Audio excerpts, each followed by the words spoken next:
Dans la Bible, la gens, quand Sarah enfante un fils, avant la naissance du fils, il restait encore 1 an, l'année suivante. Elle allait recevoir un fils. Dieu donna Abraham le nom d'Abraham, disant: Tu dois obéir. Marche devant ma face. Sois ingrat. J'établirai mon alliance avec toi, pour multiplier tes descendants, l'extrême.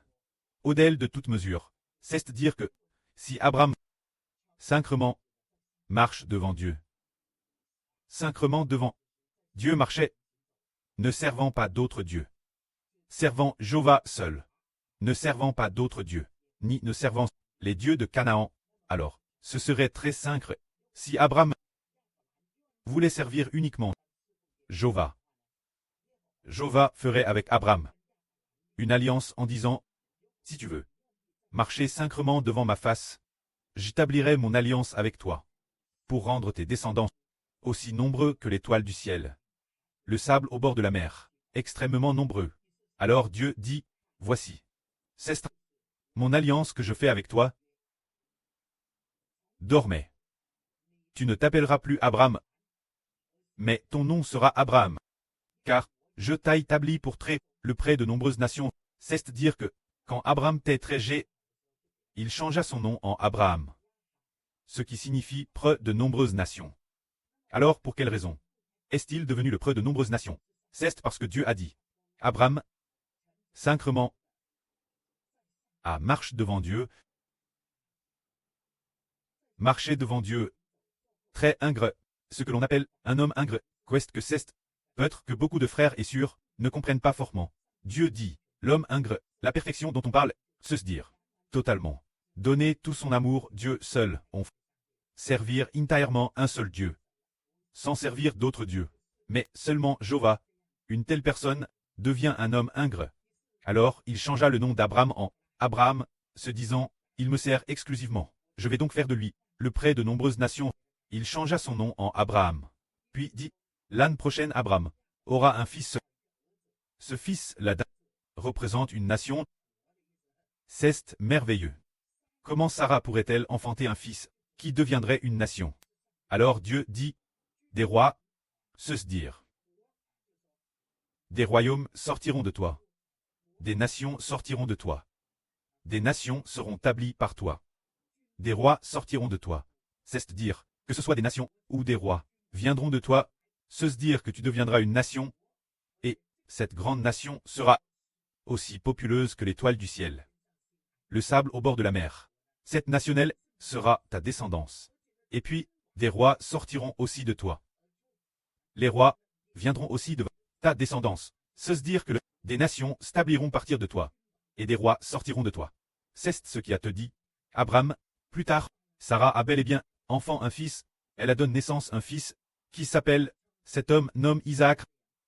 Ce fils représente une nation, disant qu'il deviendrait une nation l'avenir. Alors, nous découvrons que, une seule personne peut devenir une nation. Généralement on se dit, comment une seule personne pourrait-elle devenir une nation? Il n'est pourtant qu'un seul homme, mais Dieu a établi que Isaac, ce fils d'Abraham, l'avenir, il deviendrait une nation.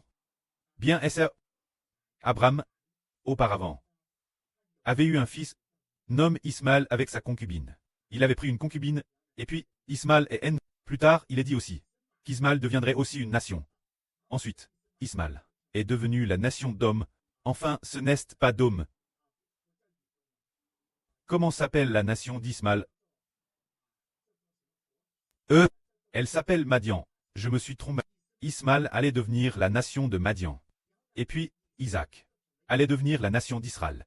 Allait devenir une nation. Plus tard, cet Isaac épouse sa femme Réka, qui tombe enceinte de jumeaux. Dans le ventre maternel, il se battait. Alors Réka a consulté Dieu. Dieu a dit: 2 nations sont dans ton ventre. Tu vas enfanter 2 nations rivales. Et le plus grand servira le plus petit. Se dire que dans le ventre de Rebecca, il y aurait 2 nations. Ces 2 personnes allaient devenir 2 nations. Maintenant nous comprenons que Jacob devait devenir une nation. Et ça aussi une nation. Plus tard, en effet, comme le dit la Bible, Jacob est devenu la nation d'Israël, ses descendants étaient si nombreux qu'ils pouvaient former une nation, quand ses descendants étaient nombreux aussi. Au début, il y avait 12 chefs de tribus. Puis ces 12 chefs de tribus se sont multipliés, et se sont multipliés pour devenir la nation d'hommes. Jacob, quand lui, avait aussi 12 fils, et ces 12 fils se sont multipliés pour devenir 12 tribus, est devenu un pays de 12 tribus. Se dire que l'origine, une nation est née. Alors, aujourd'hui, le frère Ashbert va parler de la femme dans l'Apocalypse.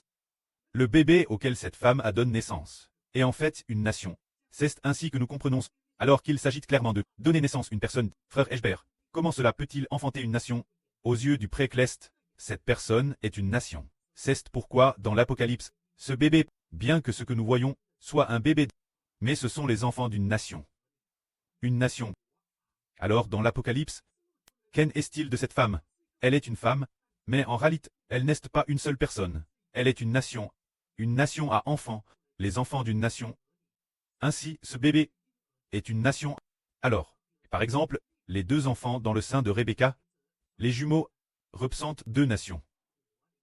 Et justement, dans le livre du prophète Saé, il est aussi dit ceci. Avant d'éprouver les douleurs, Sion a enfant un fils. Une chose pareille. Qui l'a jamais entendu? Le peuple d'un pays, le peuple d'une nation. En un seul jour, naîtrait-il? Tiens, nous n'avons jamais entendu parler d'une nation qui, en un seul jour, naîtrait et obtiendrait les enfants d'une nation. C'est vraiment merveilleux. C'est dire que lorsque la septième trompette sonnera, les morts ressusciteront. Ceux qui sont DJ partis, qui se sont DJ sacrifiés, ou qui sont décédés, les rachets, ressusciteront tous. En un seul jour, en un clin d'œil, ils ressusciteront et deviendront les enfants d'une nation. Cela signifie qu'une personne représente une nation. Alors, tout comme le précleste a dit Abraham, et plus tard a aussi dit Abraham, des rois, des nations naîtront de toi, et des rois sortiront de toi. Plus tard, des paroles similaires ont aussi dit Israël, Jacob. Ainsi, ce devrait être Jacob. Israël devrait devenir un roi. Devenir une nation. Jacob a dit, la Bible dit, une nation sortira de toi, et des rois naîtront de toi. C'est ce que Dieu a dit. Une nation de toi, une nation naîtra de toi, et des rois sortiront de toi. C'est dire que Jacob devait devenir Israël. Il devait devenir la nation d'Israël. Alors, Jacob devrait devenir le roi d'Israël plus tard, car, bien qu'on le lise ainsi, le texte original de la Bible devrait traiter.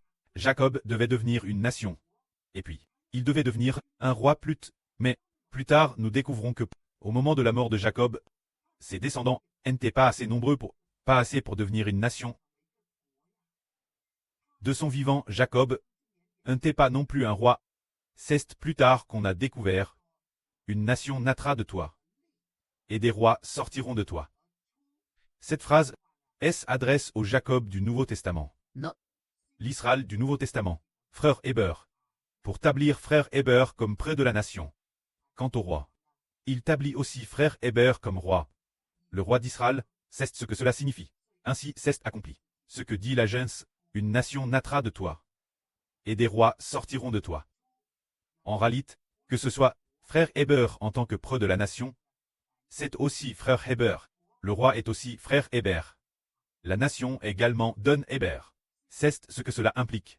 Concernant les paroles de la Genèse, on ne les comprenait pas à l'époque. Héber a dit, une nation naîtra de toi. Comment Jacob pourrait-il devenir une nation de son vivant?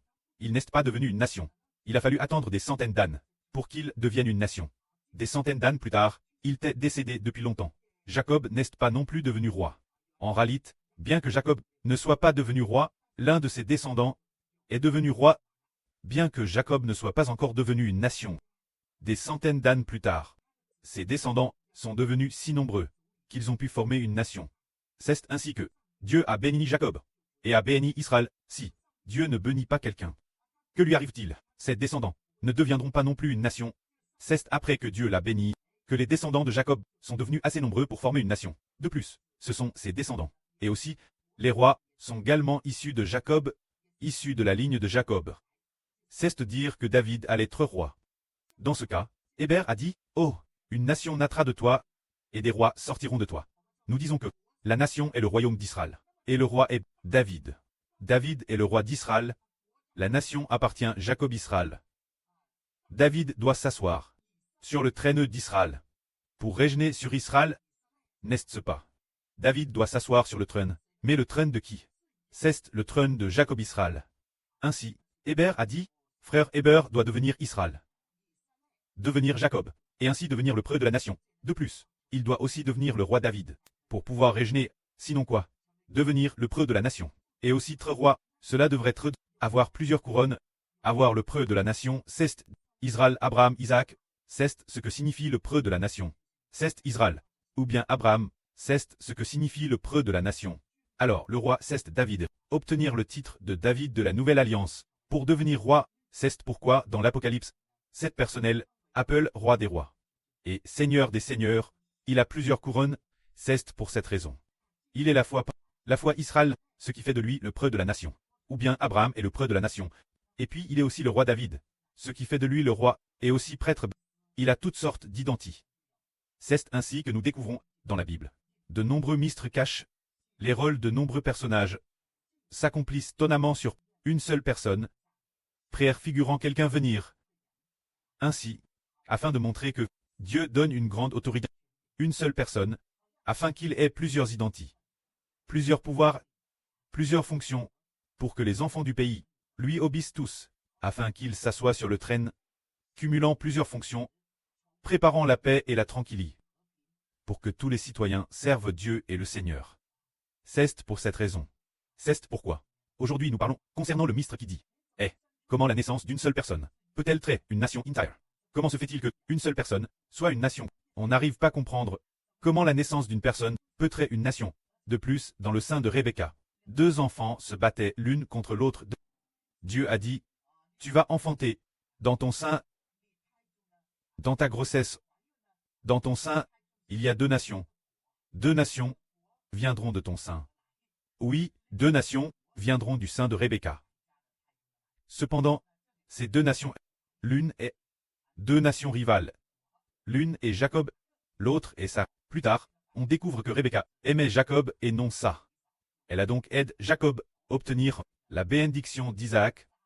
Finalement, il a reçu la bénédiction de Dieu. C'est très merveilleux, n'est-ce pas? C'est cela, le merveilleux plan de Dieu. C'est dire qu'une seule personne peut représenter une nation. C'est le nourrisson de l'Apocalypse. Bien qu'il ne soit qu'une seule personne, il représente les gens d'une grande nation, ce qui signifie tout le monde. C'est le mystère de la vie. C'est pourquoi le prêt ouvre le cœur, ouvre la sagesse, pour que nous puissions comprendre, et ne pas croire tort, que cette femme est une simple femme, et que ce bébé est un trait humain. Ce n'est pas le cas. Cette femme est une nation, qui est la nation d'Israël. Et ce bébé, ce sont tous les enfants. Alors Israël, et les descendants d'Israël, sont ce bébé. Que la gloire soit auprès et au Seigneur. Amen.